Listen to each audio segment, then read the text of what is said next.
So this is a response to E90Adrian. So I'm gonna give you some tips and pointers in this video, but yeah, in the last video as well, make sure you tackle those 3 gaskets that I mentioned. Especially you don't want to be reusing the same ones. Gaskets are cheap, but yeah, I'll be going over everything in this one as well.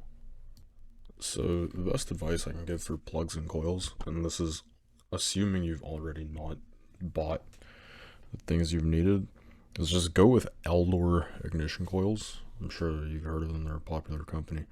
Those are the plugs used for like the M engines and the new F10s and F30s and whatnot. They're all the updated stuff. They can handle a lot more horsepower to the crank. Proper fitment especially. If you want to do your coils, I just suggest that you do them one at a time. I wouldn't suggest doing 6 coils because you'll know when a coil goes bad because you'll get rough running codes and you can scan for misfire, and then you'll see it there with any scan tool or input/ISTA. So yeah, I would suggest not doing all your coils at once, especially because they're easy to change because you don't have to take apart the whole valve cover gasket to get to the coils. For plugs, you can go with NGK-Iridium like I did. They're great. It lasts probably like 100k kilometers. Just get a torque wrench that goes from 0 to 50 Newton meters.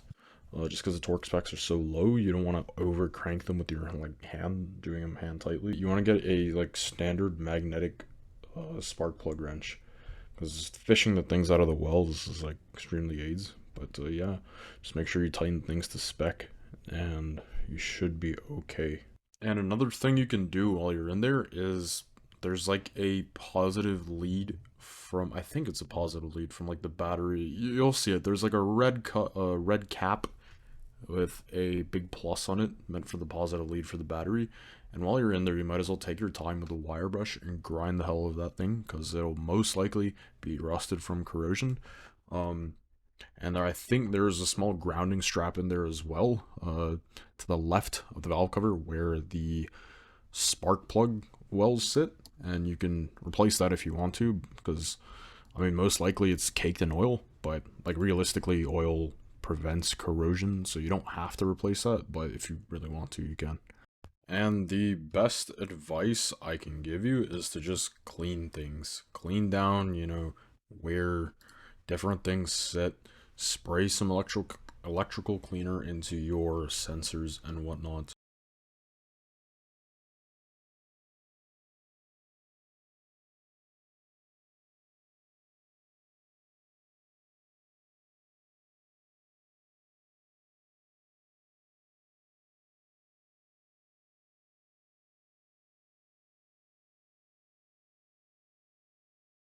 Depending on where you live, like if you live in like Cali or Florida or something, probably don't need this. But if you live in like a decently cold climate, you probably want the cold weather package hose.